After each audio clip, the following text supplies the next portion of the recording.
Hello and welcome to another 2025 panel interview. I am so excited today. This is the very first time I've ever had Lara on. We are pen pals, as she just said before we jumped on. We are Instagram pen pals, and that's pen paling from all over the world. Lara does some travel, and she'll tell you about a bit about that travel, I think. And we've connected while you've been in Bali and the Amazon and back at your home, Aotearoa. So it is so beautiful to have you on today, Lara. Hi, it's good to be here. Lara's business is Path of the Rose. And, in complete divinity, it happens to be that we are recording this on 11/11, 2024, of course. And the 11/11 day in the liquid crystals is emerald, which is rose medicine. And Lara is Queen of the Rose, she makes incredible Queen of Heaven medicinas that I've taken. The last one I had from Lara had hawthorn in it. And I just, for some reason, the hawthorn just really spoke to me, Lara. And yeah, your medicines are beautiful. So I've got one on its way. It's in the air at the moment, hopefully going to land at my doorstep. So, of course, there is nothing else that she can talk about other than Venus. Well, she can talk about a lot of things, but we've got her here specializing in Venus. Yeah, it's just such an honor to have you here for the first time, Lara. So thank you for saying yes. Thank you for having me. And yeah, you're right. It's actually plants that brought me to the planets, for sure, 100%. It was the plants that got me to the planets, and that relationship is ongoing. Like for me, the two practices, as above, so below, they're so interwoven, and it's our human bodies in between that kind of run that axis between heaven and earth, and enable us to have this incredible relationship with all of those different factors of God, those different facets of reality. So Yeah. yeah, Hawthorne, that's that's a whole other thing. Yeah, that's us talking for another 3 hours on something. Yeah, And that was and that was another Venus cycle. yeah, that's another Venus cycle. I know we're in a new one, and yeah, we get to talk all these juicy things with Lara. And she's one of the. I mean, I want to say I only highly select astrologers. I'm very picky. I just want to say I'm a bit picky when it comes to obviously who I have on the panel, and astrologers that I respect and connect to. And Lara's definitely one of them. We hit it off straight away. We've had multiple very long, very honest and raw conversations. We're both very honest and raw, which I love, which I think is a true, uh, you know, uh, connection of a friendship, because we both see things differently, and but we have this heart. We have this heart of heaven, right? Like we've both got the rose heart. I'm Venus ruled. I am everything about my chart is Venus. So I adore Lara's work. So I just want to put that out there first. She's a great astrologer. So I just want to say that, and pay homage to that, because that's the truth as I see it. So that's why I have you on to speak all things about this beautiful cycle. So, but before we all know that I have the little question that I ask all the astrologers first. And this year the question is all about your chart ruler. Lara, so what is your chart ruler and how has that governed your life? How has it influenced you? How have you anchored into your chart ruler? And just a reminder for everyone, remember that the chart ruler is the planet that rules your rising ascendant. Okay, so it's that planet that we're looking to give us more of an in-depth access to who we are or our purpose, and where that planet is and what sign and house it's in is of utmost importance. So I want to hear your journey, your chart ruler, and all of the Mm. juiciness about it. Well, I am a Capricorn rising, and I have a first house stellium. So I have a Capricorn sun conjunct Venus, and Neptune in Cap, and Mercury in Cap, and Vesta in Cap. Like there's a lot of Capricorn. So Saturn is 100% my guy. And I am a Saturn and Sagittarius generation. So I have Saturn and Sag in the 12th house. And what's really cool is that I also have Jupiter sitting in Aquarius, which is Saturn's other sign of rulership. So I have Saturn and Jupiter, the two gurus, the two teachers, sitting in mutual reception, actually. And, people talk about Capricorn being stoic and responsible and all of these too serious. And all of that is true, pessimistic. Like I will often see the obstacles before I see the opportunities, or I see the opportunity and I'm like, but let's work backwards through all the obstacles first.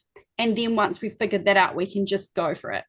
Um, But I think having Saturn in Sag, it's obviously given me the philosophers, that philosophical bent. Like I've always been very interested in why are we here? What are we doing? What's out beyond the beyond, and being in the 12th house, that's drawn me into these experiences in my life of, weirdly, because I'm very extroverted and very social, but into lots of deep spiritual practice of being in isolation and in silence and doing things that are hard, where you have to give something up.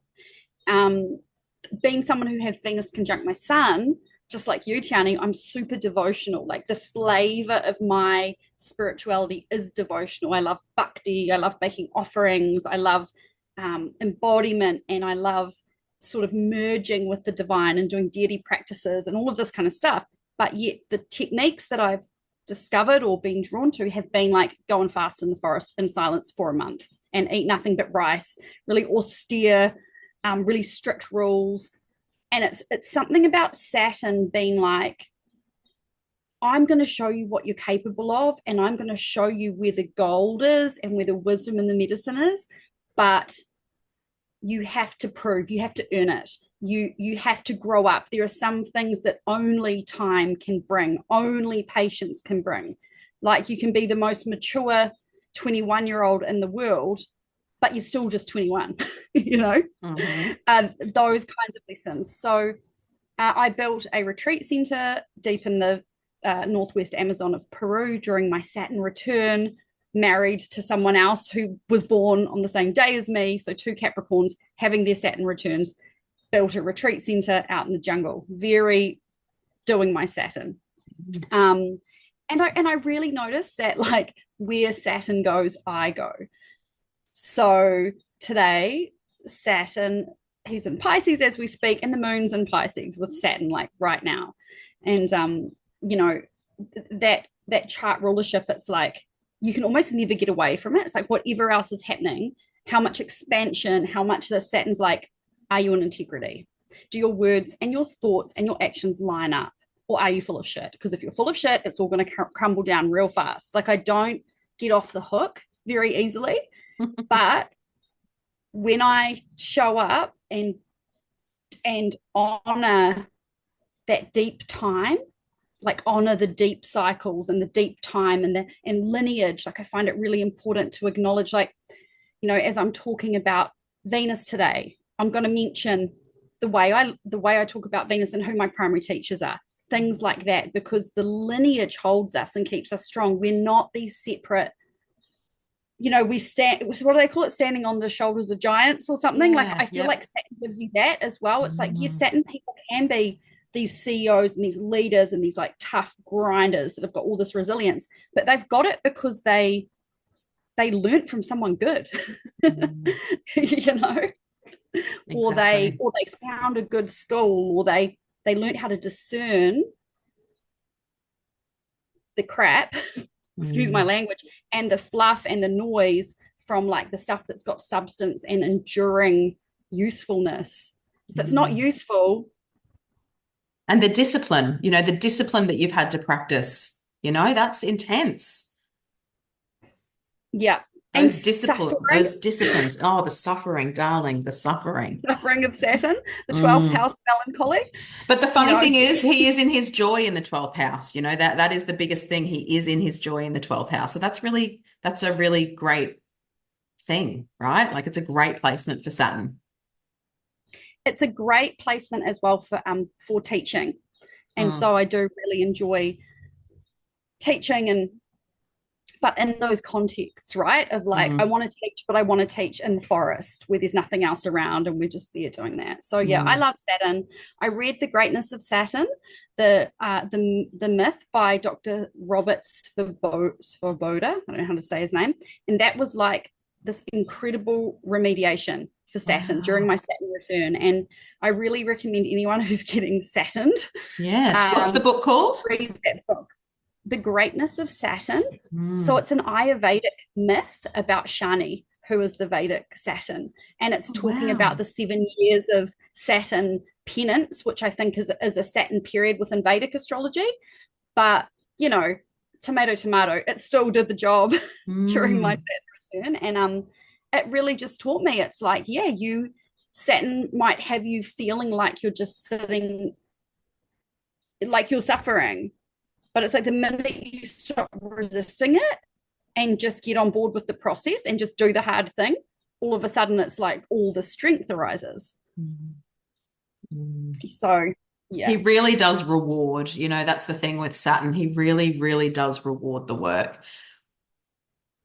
Mm-hmm. I love Saturn in Sag. Like, I think I've always seen it as the gypsy, and that's certainly how I see you as well. Like I think that your experience of Saturn, how well articulated and how you've just given us that picture and painted that picture of that for us is just beautiful. Like you've really lived that, you've really honored that. And I think when Saturn's your ruler and in such a great sign, I believe like there's something, and it is the philosophical teacher. You do have this ability, your words do really land. And that's one of the reasons I love you as an astrologer. Like I barely listen to anyone's lives, anyone's fucking anything on Instagram. But as soon as you've come on, if I don't catch you live, I'll always watch it, whether it's 10 minutes or whatever. I'll always take a little sneak peek because, something that Lara always says, it will just land for you somewhere. And again, I think that Saturn being the great teacher, the great spiritual teacher, I mean, it's something we have in common. We've both got Saturn in our 12 houses. And my Saturn's exalted, he's in Libra. So, there is this, I really think that, yeah, just that painting of that picture, it's just like, wow, you've really done your Saturn, babe. Like, Jesus. And, Especially that and then Saturn it's not return. what Come on. marry a guy that's also got the same Yeah. Capricorn sun and build a retreat, and building that thing of like building something Mm. tangible, building a structure. But I find with Saturn in the 12th too, sometimes there's this like channeling that happens where it's like wisdom is coming, and I'll go back and listen to a recording of a podcast because I was just in an altered state, and I'm re-listening to myself talking so I can actually integrate what I just said because stuff's Yes. just coming out of these like deeper layers. And I think that's a real 12th housey sort of thing as well. I feel exactly the same. Like I write my kit and the whole thing just feels channeled, obviously researched. I look for things. I'm looking at history and things like that, getting dates and stuff.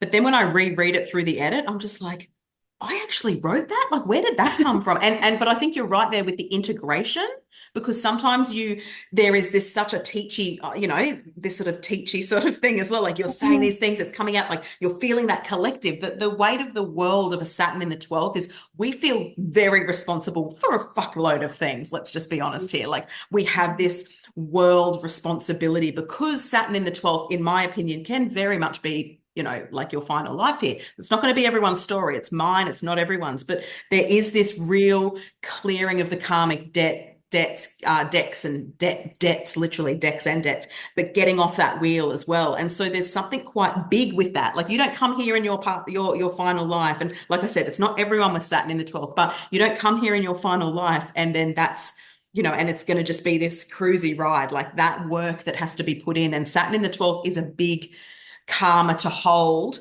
and is only and there has to be this dedication, this devotion, this discipline, and you do yours so well. Like I really admire the way that you have just not only explained that sort of Saturn in Sag and the way that you've embodied it, but how you've done that too over the years, Lara, because it takes guts, like you've also got Mars and Scorpio. Like I always find Mars and Scorpio people go where other people fear to tread, like this is the place that people can go that, like I would, I won't even do a vision quest because I've got to be in the thing, like out in the open by myself, not eating or drinking or something. Some of them you don't even eat. I'm like, fuck that. Look, I'm a Taurus. Like, give me food. Like, I am not eating to reach enlightenment. Fuck that. I will reach enlightenment and I'll go and have a burger. So fuck off, like, so your discipline is next level discipline. So this is a true Saturn woman, darling. So I am stoked to have you here because you just epitomize that. I love this. I love it. Oh, so Gosh, good. Mm. we love you, Mm. Saturn. Oh, we do love you, Saturn. He's my homeboy. I'm wearing my little Saturn earrings today because Oh, very cool. this is my look for the panel this year, if you're watching on YouTube. Anyway, let's actually get stuck into this because this is a huge Venus's cycle is massive. I mean, I'm sure that Lara could spend 6 years really unpacking everything for you, but she's going to give you this beautiful picture and description and really unpack what's happening in 2025, obviously, with Venus. And we haven't actually done really a Venus talk on any of my panels. You know, often we're talking about the bigger transits, but this is a big transit and it's happening at a very pivotal time. If you've already listened to Neptune in Aries and Saturn in Aries, you will have heard me, you know, drop the little bombs there that Venus is retrograde that whole time, Mercury's retrograde. So that March and April are very important months. And Venus is beginning her new cycle. And I'm going to just pass it over to Lara and switch down my mic so that you can have this space. And then we'll have a little chat afterwards. So let's hear all of your juicy wisdom, darling. Thank you so much for sharing Venus, my favorite gal. Thank you so much. Yeah, wow, Venus. So Venus is popular. People think, okay, Venus, beauty, love, money, relationships. And yes, Venus does rule over all of those things. But Venus, you know, she is I say she as the feminine principle, but she is that planet that takes all of the code of Mercury. You know, the sun's just blasting out this raw kind of life force. And then Mercury's like putting it into a codes, information, symbols, language. Then Venus receives that, I feel, and she goes, now let's use that language to let relationship exist, to create the conditions for separate parts, like once the whole unified oneness of consciousness, which at the ultimate level, everything's one, but those separate parts can start relating to each other. And that's Venus. And so within that, we have war, we have conflict, we have desire, we have so much within Venus that is beyond just like roses and chocolate. And I've been working with the Venus Sun cycle, probably really paying attention for coming up about 6 years now. And when I talk about the Venus Sun cycle, what I'm talking about is the relationship between Venus, the Sun, and the Earth. And, you know, just like the Earth moves around the Sun and it takes a year, Venus moves around the Sun and it takes 18 months.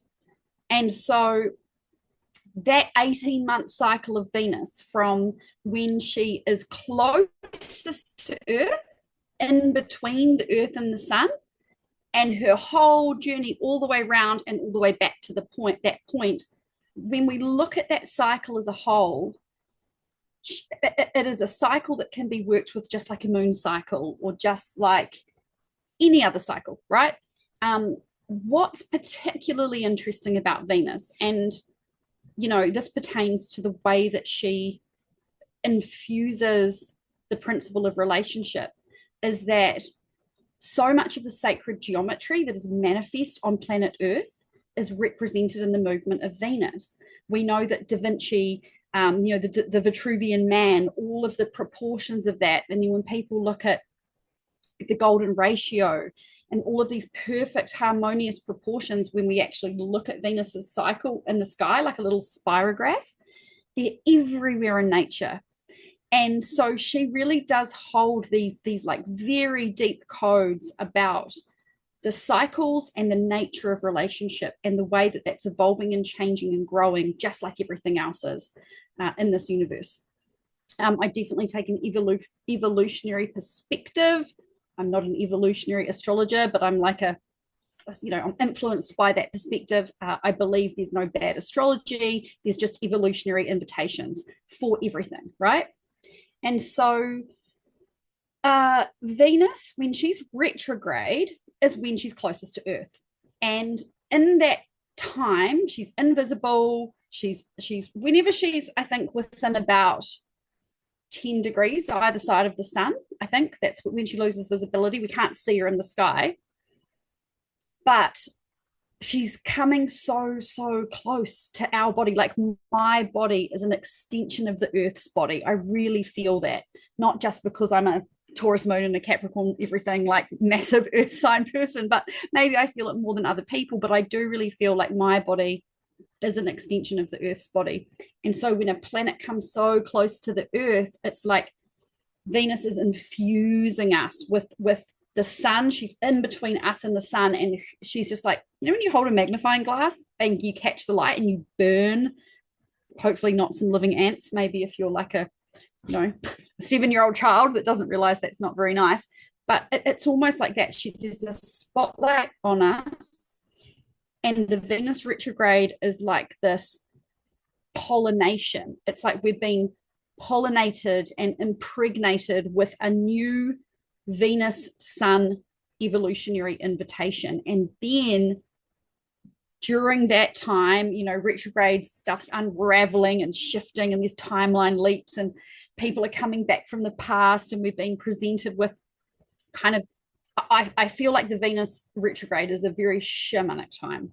The veil is thin in different ways. And yes, Venus does pertain to relationships, but it's not just our relationships with other humans. It's our relationship with relationship, you know, to take it back. And so currently she's an evening star, and we're soaring up through the beautiful evening star cycle, which started in Leo last year. And I think by about February, she's starting to drop, right? And so when we get into 2025, really from January until May, if you include the Venus retrograde shadow and her leaving the shadow zone, it is a big chunk of time that we are going to be working with this new evolutionary invitation of Venus, which will be the Venus in Aries cycle. And yeah, I guess that's what I want to talk about today. What can we expect from that? And I will just say, be a good Saturn and Sag girl. The way I talk about the way I talk about Venus is largely influenced by Adam Gainsbourg's work. He wrote a book called The Light of Venus, and he's working with these synodic cycles as a whole. I do pay attention to the Ariel Gainsbourg, the Ariel Gutman, sorry. Whoa, Moon in Pisces, I'm like today. The Ariel Gutman, the Venus Star Points, because that's this beautiful 5-pointed pentacle that Venus makes in the sky every time she's conjunct the sun on the astrology chart. She's hitting one of these points, and that is relevant. It is super relevant. It's a beautiful system, but it's not the primary system I work with. It's these longer cycles that speak to me. And I think part of the reason that these longer cycles speak to me is because although I am an astrologer and I do readings and I read charts, just like you, Tiani, you've always said astrology is the only language I've ever understood. It just makes sense to me. I feel like potentially in this lifetime, learning to become an astrologer in this more modern context is a little bit more new for my soul. And what I'm more familiar with is the priestessing and the like deep embodied relationship with a god or a plant. And so journeying with these longer, slower cycles, I just love it, because for me, and it's Saturn, it's the slow, juicy, like, let's see what happens over 18 months and really get the juice out of that. Like the Mercury cycle, like it's too quick. I'm still like, what's Mercury doing? I always have to check, and like, oh, it just discombobulates me because I'm not that zingy, if that makes sense. Yeah, so Venus in Aries. Have a glass of water. Does that make sense? Does that sort of cover what we're Yes. diving into? Yeah, absolutely, darling. I love your description, even just some of the words that you talk about with Venus retrograde. And me and Lara were talking just before we jumped on as well. Like, we believe, and this is through her experience, but also just again mine as well, that Venus begins her new 18-month cycle not in the superior conjunction, which is when Venus is far away and she's direct when she hits the sun, but in her inferior conjunction, or as Lara also calls it through her teacher, your lineage is the interior conjunction as well, when Venus is retrograde, because she's so close to the earth. And when you talked about like infusing us and the magnifying glass and the spotlight, and I'm just like, yes, you know, when she's retrograde, we feel that viscerally. And I totally agree too, because, you know, I'm very Venusian, everything, like 70% of my chart looks to Venus. Venus is one of my chart dispositors, and everything looks to to her, and she's at home in Taurus on Algol. Like it's not lost on me. Venus is not lost on me. And so I think that to understand that this is the beginning of this cycle, you can really, again, this is the impregnation. This is something that's beginning, and she's come up from the underworld, and she's going to become a morning star from her evening star. And I know that Lara will still talk a little bit about those things too, but I really just loved that connection to those words, the infusing and that magnifying. I'm like, I felt that. Like I felt that little 7-year-old friggin' burning the shit out of me. I'm like, fucking hell, man. Like I feel that, And both me and Lara, as Lara said, she has a sun exact Venus conjunction. We both have underworld, actually, superior conjunctions. Mine isn't as exact, it's 10 degrees away, but we both have that, right? So I think that, yeah, this is just such an exciting topic, and absolutely, like everything that you're saying is just so beautiful and so well articulated around Venus, not just being love and money. Like she is, remember that Venus as a planet, like even astronomically, is full of volcanoes. She's hotter than Mars. Hate to friggin' break that to you Aries Martian people. I'm sorry, Venus is actually hotter than you. We could potentially maybe live on Mars. You could never, ever, ever live on Venus. Venus is full of sulfuric acid. It's fucking Kali. I'm sorry. Venus herself is Kali, and we forget about that because it's all very like flowers and I'm getting a pedicure tomorrow. I mean, yes, these things are beautiful, but this is like claws, Venus has claws, she's connected to Lilith, she's connected to Inanna. Like this is, there is something here that's deeper and goes beyond. And I really resonate with what you're saying there too, around that this is a part of your priestess path as well, but it's not, that's why it goes just beyond Venus being a planet of love and money, right? Mm. I mean, I would like her to bring me more love and money, but my initiations with Venus have kind of done quite the opposite in a sense, because when I was still living in the Amazon, Saturn just moved out of Sag, out of the sign of my Saturn return, and within 24 hours, basically my marriage imploded. And then between then and my Saturn square, so like over 7 years, it's just been falling apart. Pluto things too. There's a lot of layers to that story, but yeah.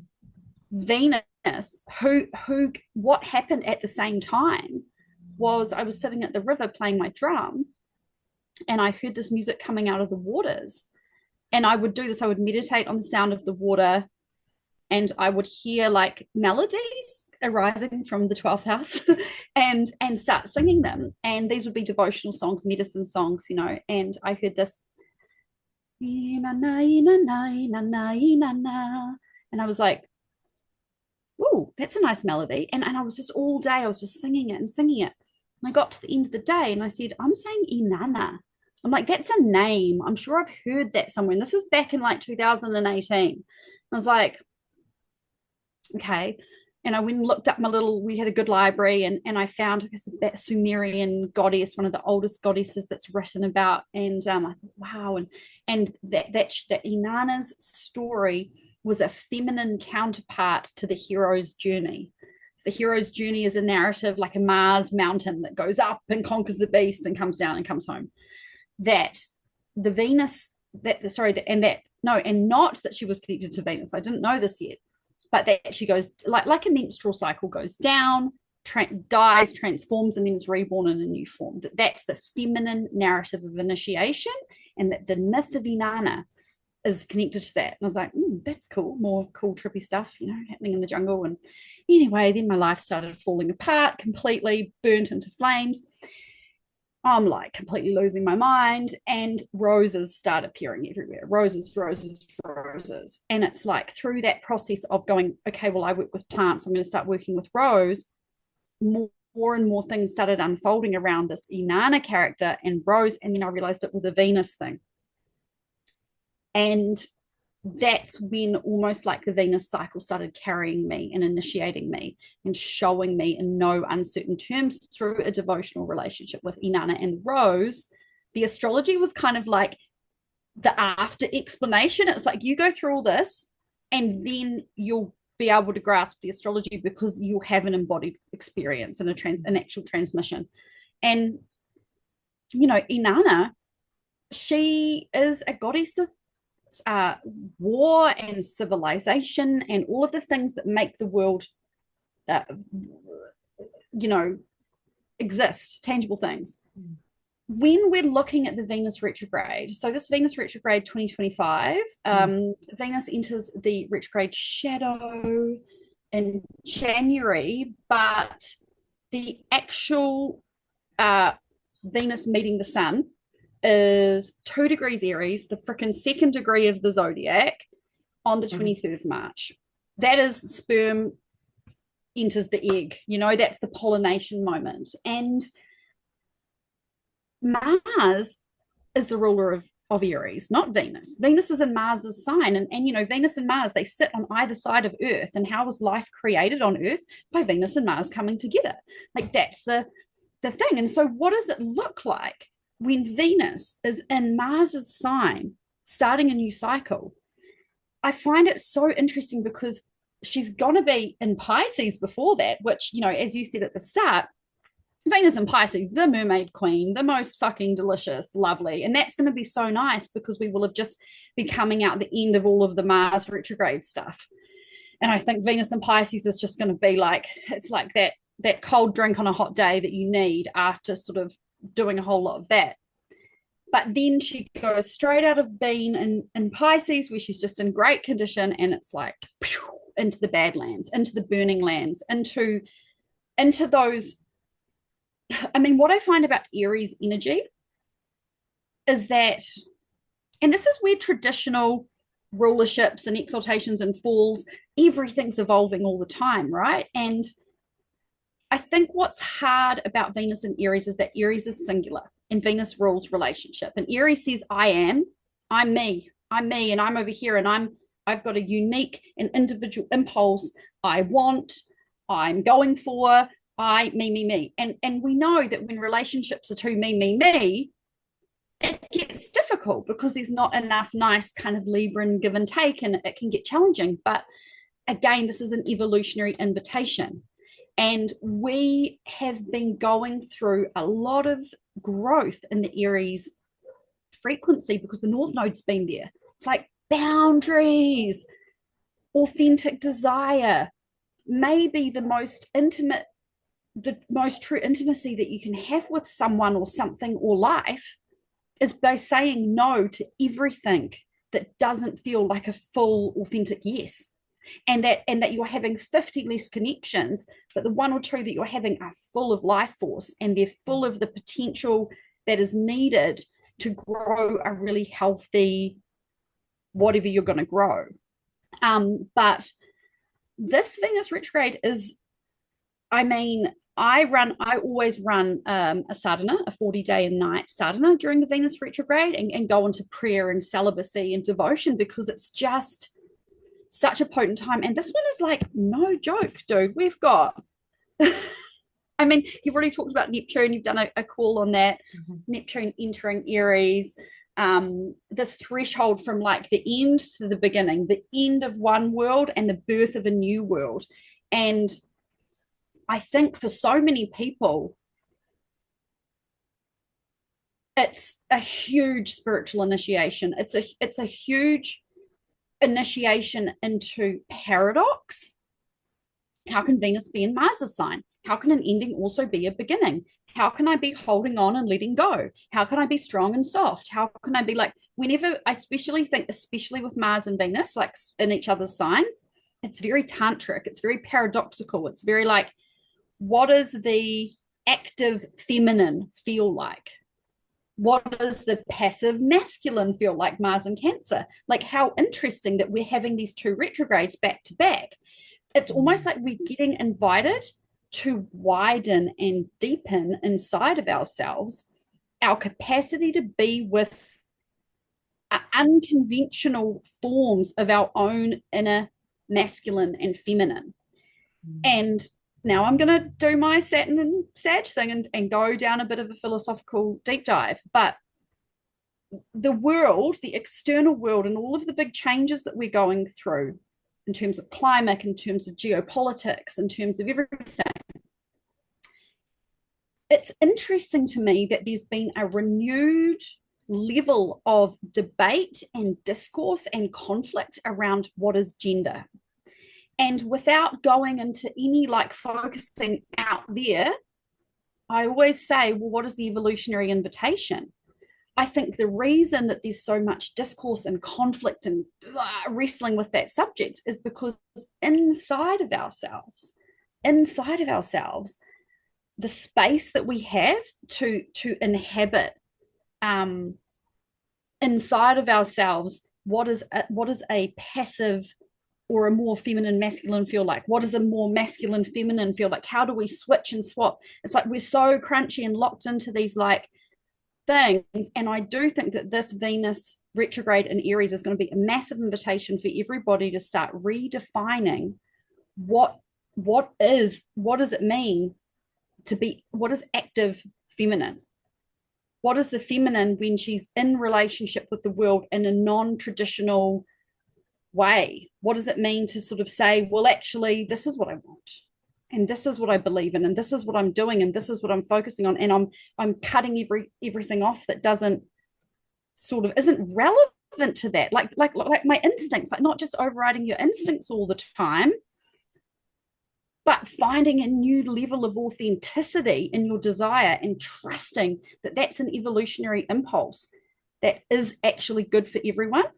And that can be really scary because it can mean endings. It can mean walking away from things. It can mean saying no to things. It can mean breaking out of, and I think this is a really Aries thing too, breaking out of relationship, actually. You know, I think when we've got eclipses during Venus retrograde, when we've got Neptune moving into Aries, we've got a Mercury retrograde, it's like it is a time, and not being authentic and not trusting your instincts and not having like really getting behind your boundaries. Like some people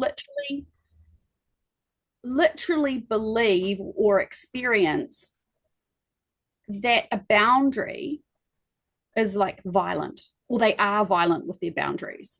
And so I think there's going to be a massive recalibration of that going on while there's a lot of external noise. So that's not very roses and chocolate. That's not very like priestess, like dancing around with a brushing yourself with a rose. I mean, we'll get there eventually, but I mean, those are my initial thoughts, because the other Venus and Aries cycles were like the Me Too movement, the government got shut down because Donald Trump was in, and the US government got shut down. There was all this crazy like missile war stuff going on with nukes in North Korea, and all these themes are starting to simmer already in the news. And I'm like, here it is. You know, we've got the issue of, in the United States anyway, with the reproductive rights and the changes to the abortion laws, like that conversation's back on the table, and that was up during the last Venus and Aries cycle. So there is something around like the fierce feminine and the activism and I'm all for it. Like, be an activist, stand up, fight for what you believe in. But are you using your creative essence to just resist, or are you actually kind of in relationship in a vital way, in a way that creates and gives birth, rather than just battling for battling's sake, which I feel like, or just to win, which can kind of be like an Aries shadow. So those are my what are you fighting? You know, there's a big thing, you know, I think too, because you know, I'm already deep in the well of recording these, but so much Aries stuff, everyone with all this Aries, like we just keep talking about motherfucking Aries, and there is this battle, and it's what are the fights that you're picking, what are the fights that you're choosing, what is the battle? And a lot of it for me, the question I've been posing is what are you fighting within yourself? You know, like it's so easy to fight out there, and sometimes that is exactly the courage and the armor that you need to get up and do. You know, it's Joan of Arc, but at the same time, it's like there's so many internal battles going on that the deflection of that by projecting is much easier, darling. You know, it's so much easier to just get on but then not have to, you know, turn that Venus mirror onto ourselves. Venus in Aries is turning the sacred Hathorian mirror and looking at yourself. Look into your own motherfucking eyes. You know, it's easy to turn the mirror out onto everyone else and deflect. And so I think that on a bigger scale is also, adding to what you've just said, which of course, I really resonate with too. I think it's definitely an interesting story, Venus in Aries as this new VSP, Venus Star Point. Fire, another fire. We've gone from one fire to another fire, right? Like from Leo to now Aries. The heart to the head.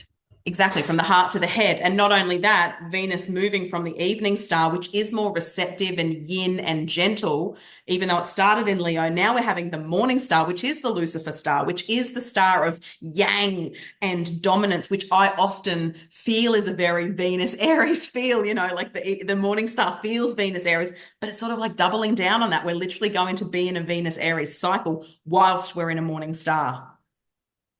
Yeah, exactly. And that's most of the start of next year. Like most of next year is morning star Venus. You're right. And with so many big changes happening, I think it's interesting that you brought up Joan of Arc, because I just read an essay about her by Sophie Strand, who's a great writer, talking about more about Joan of Arc's life and what was actually going on for her.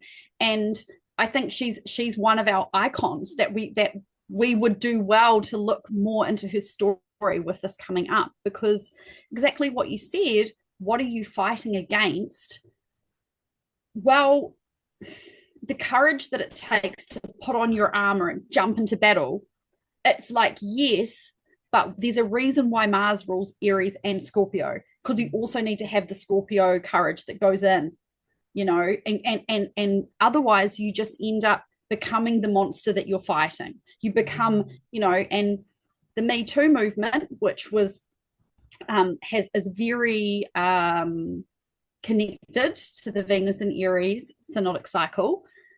It did become a bit of it, and you work with Lilith so much. I think that's how I even originally found you, was one of these talks that you did about Lilith. And it's like our unprocessed trauma, our unprocessed rage, our pent up ancestral stuff, and Pluto will be fresh into Aquarius, sextiling Venus, powering her up. So we'll have a whole lot of new Pluto content to be dealing with, and part of that is that when all of that gets mobilized, all of that trauma, all of that shock and disassociation, and my God, I can't deal with how much is happening. We have fight response as one of our nervous system responses that we can get into. And it feels very energizing. It's like a survival impulse. It's very, I think Aries does rule the head, but there's also something about the adrenals with Aries, like adrenaline. And in that moment where the fight response comes up, it's like, how is your unprocessed pain and trauma and self-obsessed what I do want, what I don't want reactivity in our because especially with the sextile from Pluto can make us feel very powerful. I feel empowered. Great. The Me Too movement, it needed to happen. This shit needs to be called out. This has to end. We need to build a new culture together. We need to stand up to people and say, hey, no, enough, done, Aries, cut it, pull out your sword. And yet, but shake up that champagne bottle of trauma, and what do you get? Airplanes. Motors, we're talking about Aries, it's like Mars interference, okay.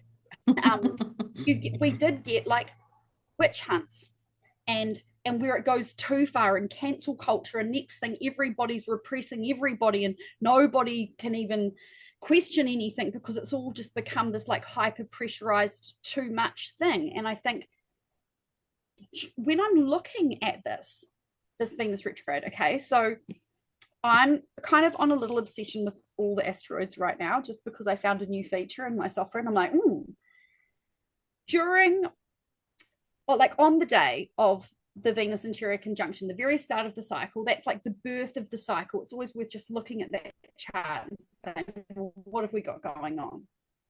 We've got the Sun and Venus with the sextile from Pluto and Aquarius. The sextile, empowering a sextile, it's like carbon. It's like a beehive, it's such a strong, supportive angle. We've got Mercury retrograde there. So this is shamanic. This is like an amazing time, I think, to be doing ritual, amazing time to be doing fire puja and burning up the end of the last cycle, letting the last cycle burn up to make space for the new one. We've got Juno in Sag, trine Venus and the Sun, making new vows, making new promises, making new declarations of intention. Oh my God, I can't wait to do the ritual. and also it's just days after the equinox, the astrological new year. Like the the sun at 0 Aries, it's like the start of everything. And then boom, the new Venus cycle. We've got goddess Circe, Isis, and Psyche all there, and Chiron, and who's that? No, not Hecate. I have to I'm still learning that symbol. And Psyche, from the myth of Eros and Psyche. So this is a pile up. This is a pile up. And, also the fact, I think, just like the moon is going to be in Capricorn, squaring it.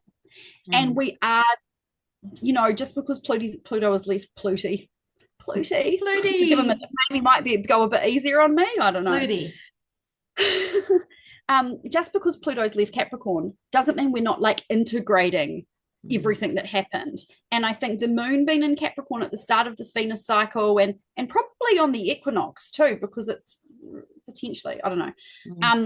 There is something there about what's left in Capricorn after it's just been raised by Pluto? What's left of the banking system? And people are going to be saying democracy is dead.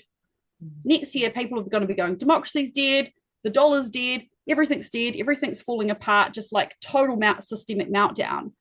And wanting to point fingers and blame and go, well, it's your fault and it's your fault and you should be looking after me and the media should be better censored and the government's and pointing and I'm protecting myself. And it's dude, this is ground zero. This is danger and opportunity. This is Venus and Aries, radical self-responsibility, radical tuning into the vitality of your honest, embodied desire, actually feeling the charge to move towards something, because Aries is also about going there. It's not just about fighting and pushing away, and feeling almost okay, if I'm super fired up about a certain issue, what's something that really, really gets me? Animal stuff. Just can't deal with people not being nice to animals. And it's I could go on a massive campaign against the whole industry of factory farming and this and that, and sure, yes. And yet also what does it inform me about my great compassion and tenderness and my great desire to be in relationship with these beings, because if we just use all of our energy fighting, our energy is going to run out real fucking fast. And the predatory forces that are trying to, I would say, be opportunists in this great collapse, they're just oh, cool. You're all just losing it and crying and waving your fingers and having a meltdown. Boom, boom, boom, boom, boom. We're not empowered. So this time of this Venus retrograde, especially March, April, that Libra new moon that we're going to have, which is, I think, just as Venus turns direct, how interesting, we have a Venus retrograde in Mars's sign. And we just have to feel all the things that Venus doesn't want to feel. Venus is I just want to be in the bath. I just want to be having a lover. I mean, this could also be super hot. It could be super hot too. I'm hoping so. But then it's we get through it. Here's my notes. Oh, here they are. Right. April 13th. Venus, she's doing all this Aries stuff, and then she retrogrades all the way back into Pisces. And you've got Venus and Pisces, back in her exaltation, back in the mermaid waters, back in the devotion and the oneness and the compassion and the love. Thank God, because it's almost like she's there being baptized in the truth that there is something that you and your worst enemy are made of the same star stuff. That the person that's over there voting for the person and you know that person that has the complete opposite views to you in your polarization, this is the Mars Venus stuff, there will be a seed of something that you both fucking really love. You both really love children, and you think that the children need to be protected this way, and you think they need to be protected that way, and so you're fighting about it. But the common ground that you're not in touch with is your love, because you've gotten locked into the fear and the opposition. And so that Pisces medicine, which is the oneness, it's the dissolving of boundaries and all the Neptunian like this is why sometimes when I talk Neptune or like Pisces, I'm just like, oh, I can't find words because I just need to do like an interpretive dance, and then you'll know what I'm trying to say. Yeah. But I think it's like we're going to be there soaking it up, and then we go into the retrograde and we get this pollination of this like whatever alchemical furnace, and then it's almost like back into Pisces, and then she turns direct, and then we have a Libra full moon, which is a Venus ruled full moon. And I mean, what a finale to the retrograde, to just be like, it feels heroic. And I think that's it. Like, what does the heroic feminine look like? When she's not trying to keep up with the boys, when she's not trying to like be like what you know, and you said Kali. I'm like, yes. What is a feminine hero? A feminine hero doesn't try and be Mars. That's right. It be's Venus in a Martian moment. Yeah. Yeah. And the North Node's going to get into Venus is going to be conjunct the North Node as well. So I just feel like it's so important for people to listen to this. Like, how does anybody live without astrology? Because I have no idea. Happening, and then the retrograde's going to happen, and they're just going to get flipped into this other dimension, and then she's going to go back, meet the North Node, and it's like, no, don't worry. Like, you're going in the direction of unity, oneness, love, or just rampant psychosis and delusion and illusion. But I'm hoping that Saturn's presence in Pisces has, like,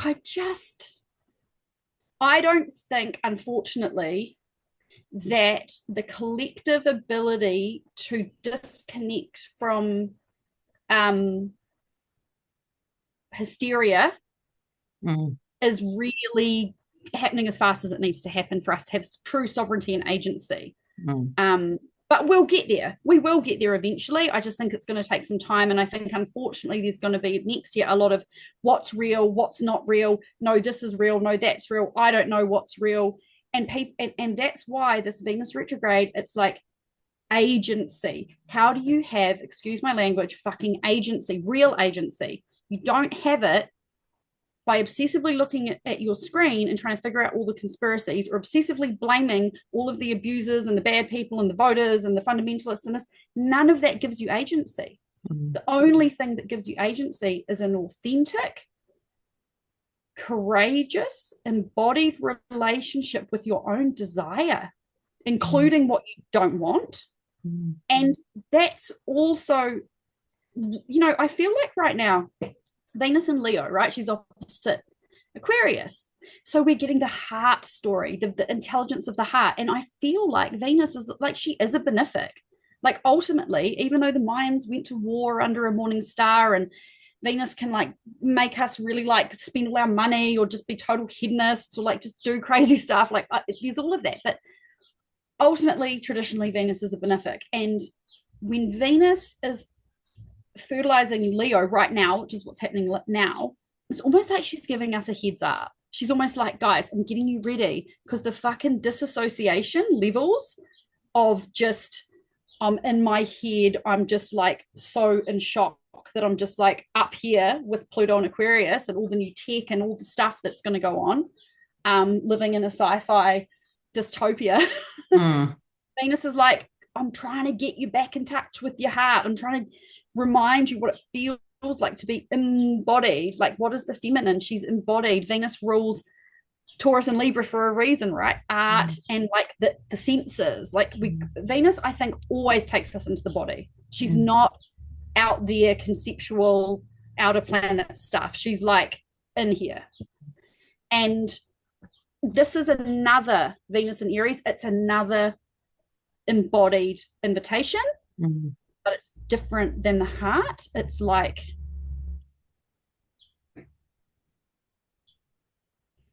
it's really funny because I keep feeling my kidneys. I wonder if it's like a Chinese medicine thing or something. I'm going to look into that because as I'm talking about it, I'm just getting this adrenal like at my back. My kidneys, my adrenals are like, yeah. So anyway, that's a big riff. I'm wondering what's going through your head as I'm saying all this. I'm just, absorbing and listening and just, I think that it's just great to have, sharing, right? Like this is just what this is. This is a sharing space. So it's great to have this conversation. It's great for people to bring this stuff into their awareness and have it land for them somehow, have them understand and realize, I don't know how people go on raw dog life without astrology. And it's not because, I have to, go, oh my God, the Mercury's retrograde, so this will happen. It's not that. There's a complete level of like, you're empowered when you're working and embodying and experiencing astrology. It's not an addiction. It's not an unhealthy obsession. It's something it's truly enlivening and enriching to the life. And I'm like people that don't use astrology. I'm like, okay, you just like enjoy what's happening because you're like blind to what's going on and you're being sucked in, whereas this gives you this bigger perspective and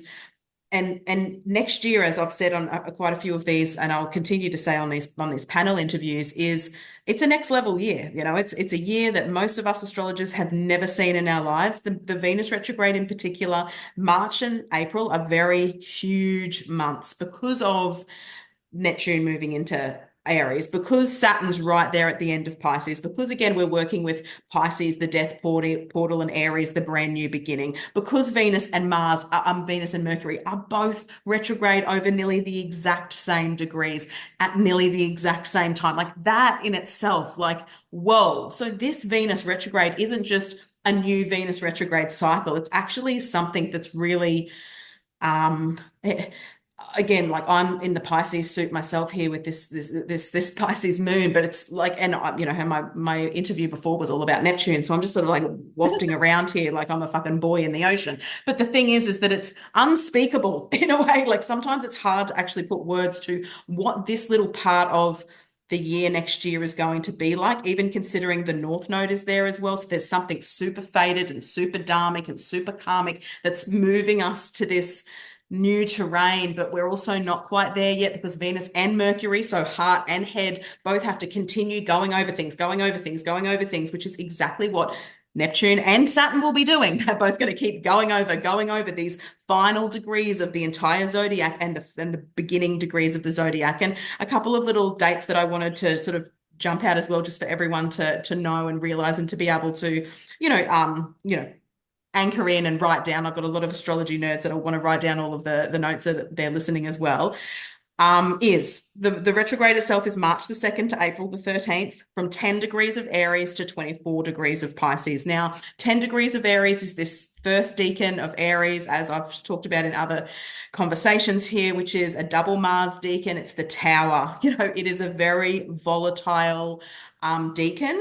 The Two of Wands, again, represents the hero's journey. Here we've got the double Mars energy. Remember, Venus is in Mars's sign, so Venus is in Mars's home. So again, there's the discord there, the eviction of the old order that I've spoken about with this decan. It's something, it's the tower is phallic and monumental in itself. So this is where all of this is happening, including the Mercury retrograde, which starts at 9 degrees Aries, including the eclipse, which is at 9 degrees of Aries. So there is just constant reiteration over these signs in this decan. And that to me really holds significance in this Venus cycle as well. We're not just starting a Venus cycle. We're starting a Venus cycle on motherfucking steroids, my friends, you know? So they're the dates and degrees that you want to look out for in your own chart. Highlight 10 Aries to 24 Pisces. That is like a little section that you want to be all over.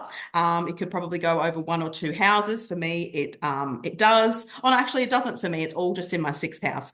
My descendant is 12 degrees of Aries, so it doesn't quite hit my 7th house. So it's all in my 6th house. But also, as Lara has already said, that the actual Venus Cazimi, which is the new VSP, the new Venus Star Point, is the 23rd of March. So pop that one in your calendar. It's quite an interesting day, as Lara's already shared. It's sextile Pluto and trine Juno. Mars, who's the ruler, will be in Cancer at that time. And also 2 degrees is where Neptune stations retrograde. So that whole point is a signature, like pivotal point for all of 2025 as well, because Neptune gets to 2 and just stays there for months as he stations to retrograde and moves back off 2 degrees. So again, 2 degrees of Aries is also quite a marker that we want in our charts. Yeah. So it's just a really huge time. And again, because Venus is retrograde and she is close to the earth, again, we're going to be, Mercury is retrograde at the same time, so he's close to the earth. So again, this is going to be a very visceral experience for us. Collectively, wow. But personally, definitely look at the micro, because you want to know, excuse me, where this is happening in your own chart first and foremost. I'm always a first and foremost micro. It's a Leo North Node thing. Not that I don't love the collective, but I'm like, change starts with you. Everyone likes to look out and I want to do all these things. And I'm like, but your life is a shit show. So why don't you change yourself?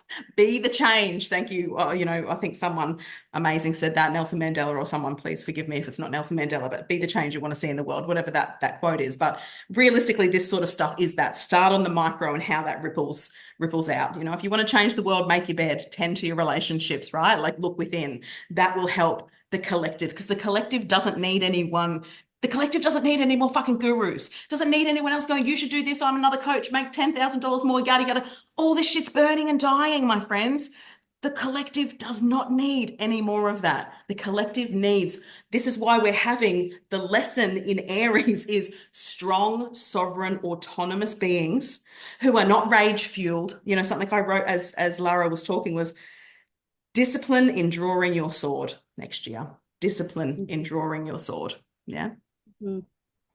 Yeah, it sort of brings to mind, I work with a somatic coach. I mean, she's a therapist, basically. So we work through the body to work through stuff. And I remember when I was having my Mars return, I have Mars at 22 Scorpio, and it was like really close to the start of the new Mars cycle, which I think we're actually still in, because it's an even longer cycle than Venus. And it was just like, I was like, man, I'm feeling all this stuff, and I want to do a session. And she's an astrolite. She's interested in astrology. She's not an astrologer. And we did a practice, and it was like, basically what the practice was getting a pillow and just murder that pillow, just go nuts, murder it, and just thrust on it. And like, it was like fucking and fighting was basically what I was doing. And then she was like, cool, now take a breath, stand up, do some long, slow regulating breathing, because this is with the somatic, where you titrate, you go into the feeling and then you regulate yourself, and then do it again. And the second time, it was more like, it was there, but it was less frenzied. And by the third time, it was just this precise, so focused, like I would, with absolutely no, and it was Scorpio, so it was different, but I'm sort of leading into talking about Mars energy, because we are dealing with Mars energy with all the Aries stuff. So focused, like I am so clear on what I love, and I'm so clear on my purpose and my instinct, and I'm so in touch with this like naturally arising impulse that I will not even flinch or hesitate to just with my knife, because I just know I'm not in a frenzy. I'm not thrashing around. I'm just there. And I think with the Aries energy too, we think of athletes. I always think of athletes with Aries, and like the most successful athletes, they're super focused.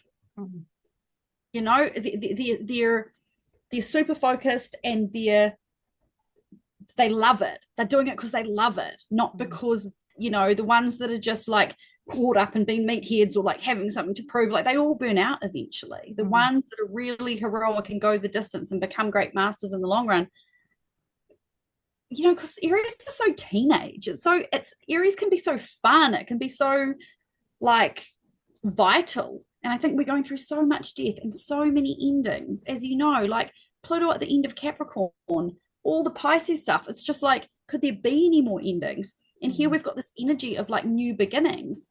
And yet, if we waste it just going into fight mode because we haven't been able to regulate our nervous systems and step back from all the noise, like we've allowed ourselves to be spiraling too much with everything that we can't control. It's like draw it all back in, and that's actually how you become empowered again. And then Emotional intelligence, loving, right? Because yeah, hopefully Mars and Cancer will give us lots of opportunities for that, because by the time the Venus retrograde happens, Mars, the ruler of this Aries space, he'll be out of bounds. He'll be moving north. So he is starting to do things in unconventional ways and be kind of like a bit out there. How many breakups are we going to see between now and like the middle of next year? It's kind of like, I mean, already with all the Libra Aries stuff, I've just so many, I don't think it's just my age, like late 30s, it's kind of a thing, lots of Saturn squares, but just a lot of breakups. Yeah, lots of relationship friggin' reckonings for sure over this time. And then, you know, and then just shy of the nodes shifting to Pisces and Virgo, we get a Venus retrograde. You know, it just, again, just to really hone in on, okay, what is the work that you've been doing for the past 18 months? You know, what's really there for you with Venus in Aries, detriment, Venus exalted in Pisces. We're getting the best of both worlds, but really she spends most of her time in the Aries terrain. You know, she's there at 10 degrees. She's got to come all the way back and only comes back to that 24 degrees. So it's only 6 degrees back at the end there. So it's such a huge, again, like, what is the work that you've been doing? And what's, you know, what have you learned? You know, I know so many people, and I have clients and people that fall in love in a Venus retrograde, and you know, I'm not the master of everything, but I always just remind people that when you fall in love in a Venus retrograde, something is hidden. And I'm not saying what's hidden could be bad. It could be good. It could be, you know, it could be the Prince of fucking Arabia that you decided to go out with. But the thing is that something is hidden. Remember, a Venus cycle too, before we wrap this up, because I know we could speak for 700 hours, is an astronomical event. You know, we're looking at her astronomically. So when she is moving from an evening star to a morning star, in that little space in between, which is her retrograde, she's invisible. We cannot see her. So if you're falling in love with someone in a Venus retrograde, there is something that you can't see. There is something you're blind to. Something will come to light eventually. And lo and behold, it always does. You know, it's not about being right or wrong here, but I know many people who have, and they always come out the other end, and that relationship has fizzled out. So be mindful of take notice of the Venus retrograde. That is the time to rework the situations. What is your pleasure and desires? And are you, you know, what are your boundaries? Remember, Venus in Aries can be really great, like Lara said at the beginning, around, I love how you sort of put that with the North Node in Aries too, is that having those boundaries where you are maybe a little bit more self-focused, not in a selfish asshole way, but self-focused, to go, no, actually, I'm not putting my time and energy into that friendship group anymore, or I'm not going to go out and do these things that I no longer desire to do because it's motherfucking socially acceptable, right? Like, that is where the Aries stuff can really pinpoint. But then also, you know, watch that being enraged by everything as well. But, you know, the Venus retrograde, she retrogrades for a reason. So pay attention to, from March to, you know, it's that 6 weeks, it's that 40 days and 40 nights where we're there. We've got a, you know, the Sadhana that you do. I joined one of your ones, you know, last time. And, you know, it's such a beautiful time to have your altar to Venus, to, you know, to restrict something to honor her, maybe go without chocolate for that 40 days, do something in honor to her, whether you could just be moving, have sex 40 days in a row, or be celibate for 40 days. Either way, it doesn't matter. You devote yourself to her, you know, devote yourself to her in that cycle. I mean, it will be a really beautiful, like you said, ritual space to be doing something in a Sadhana, perhaps because too, we've got Mercury there, we've got the North Node there, we've got Neptune, we've got Saturn, like they're all just there. So what a divine, it feels like a place of divinity. Like that in itself is its own temple. And if we just really tend to that temple, that there's going to be something really magical that comes out of that. I really, yeah, I'm excited for it all. It's all exciting and exhilarating and anticipatory. It is definitely a chance as you're talking. I'm like, yeah, this is a chance to fill ourselves with vital energy that is going to be really needed. And there will be tests, I think. There will be tests along the way. That new moon in Aries, the partial solar eclipse, 9 degrees Aries again. This is during the retrograde. It's like, so you've got the retro, and talk about not being able to see. Then you throw some eclipses like a dragon hole in there and a Mercury retrograde. Just listen to your friendly local astrologer and like don't make huge decisions during the end of March. I think by the time we get to that Libra full moon on the other side with the sun conjunct Chiron, it's like some kind of healing release. And then, it's an apex. There's a yod, there's all sorts of like cool stuff going on. So, and then we are onto a new journey. And, by the time Venus gets into into Taurus, she's back home. And it's like, just remembering when we're in the fire, nothing lasts forever. And you can be burning up in it, but it's like the planets keep moving. Praise God. Everything keeps moving.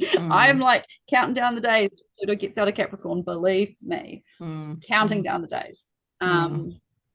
This is a walk of fire. It's, March and April are a huge walk of fire because, March is eclipse season, and that Libra full moon comes after that Aries eclipse, which is the final Aries eclipse in the Aries and Libra axis as well. So it's actually, yes, it's a new moon, a solar eclipse, but at the same time, it's the final eclipse, which means it's also an ending of an 18-month cycle in amongst a Venus retrograde. And then, yes, come April, when we move into that full moon in Libra, it's the first moon lunation that's not an eclipse as well. So there's something, like you said, very healing there and cathartic. So it's definitely a scope to watch. You want to mark all this shit down in your calendars, write all those dates down, be amongst it, because it is a big transit of just a pile up of planets, and very dharmic and karmic too. Eclipses themselves are karmic portals, right? So we've already got that. Plus, the North Node's there. Plus, we've got the retro. Like it is a time. I mean, March and April are just phenomenal. Like they're just phenomenal months. Shit that I feel like I'm frothing as an astrologer. I'm like, here we are, like been born for these fucking times, right? Like axes are sharp. It's exciting. I'm pumped.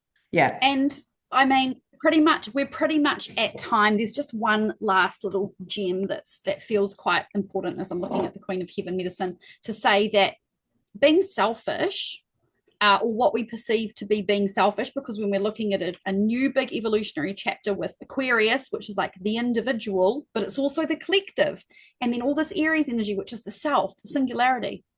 Who would you trust more? Would you all hang out with more? Would you want to hang out with somebody who 100% when you say, hey, do you want to do this? And they're like, fuck yeah. And that when you're with them and you're like, oh, should we go to, no, I'm not actually not into that. And or they're not just going to say yes and hang out, but be vaguing out. Like when many individuals come into true authentic sovereignty and authentic self and have healthy boundaries and know what they're about, and they're doing it from a self-centered, self-sourcing place, they raise the health of the collective. It's not selfish. They become more useful, more capable of devotion, and more capable of actually deeper and healthier relationships. So there's a lot of this controversy that we're going through socially right now. But I think it's the purpose of it is to actually make us long-term have better intimacy and function better with each other, which is what Venus ultimately wants. She wants us to be in that sacred geometry, and she wants us to be in that beautiful harmony of the pentacle and everything in golden ratio. But that also means sometimes the shark eats the seal. Nature is eternal, like Mhm. We're not all winners all the time. That's But right.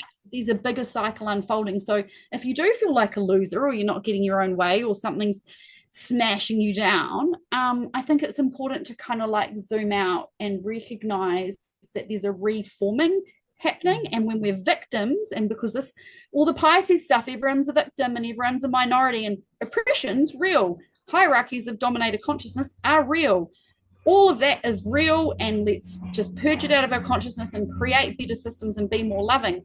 But just being hooked into the victim thing is not, as a story, because Pisces is all about stories, as a story that you're attached and addicted to, because you can just numb out by looping in that story of like the victimization, instead of going, fuck, am I brave enough, Aries, to have some faith? Am I brave enough to like crack open a little bit more and like feel God, even though I've been hurt so badly and it's also scary? Can I use my courage for that instead of fighting against everything else? And I think that's going to be the real invitation. So, yeah, I'll leave it there. Big, wide, juicy topics to talk about for 2025. Thank you so much for sharing all of your take on this. I know that you'll be doing more all over, on your website and in your space as well, Lara. So I will put your website in the link so that people can find you, and your Instagram page as well. Everything will go in the links so people can go and find you, because Lara will be ultimately continuing to talk about this. She will talk about it again next year, and she will continue to unpack and unravel, because that is what she does. So thank you so much for sharing all of this with us. I'm excited about this. I mean, this is my Venus Star Point. Mine's in Aries, so I'm excited Me too. about this. Yes, that's right. That's right. Both of ours are. So yeah, totally excited about this new VSP. It's yeah, as we have just heard, like it's complex. It's complex as well, but we can also simplify it. So um, what a time. What a time we are in, right? Mm, Fun. massive. Yeah. Fun. Thank you so much for your time today. We really appreciate it. And thank you all for listening. And we hope that this has given you lots of juicy tools and gold for you to navigate this very big new Venus cycle. Sending you all so much love. Thanks again. Thank you. Bye.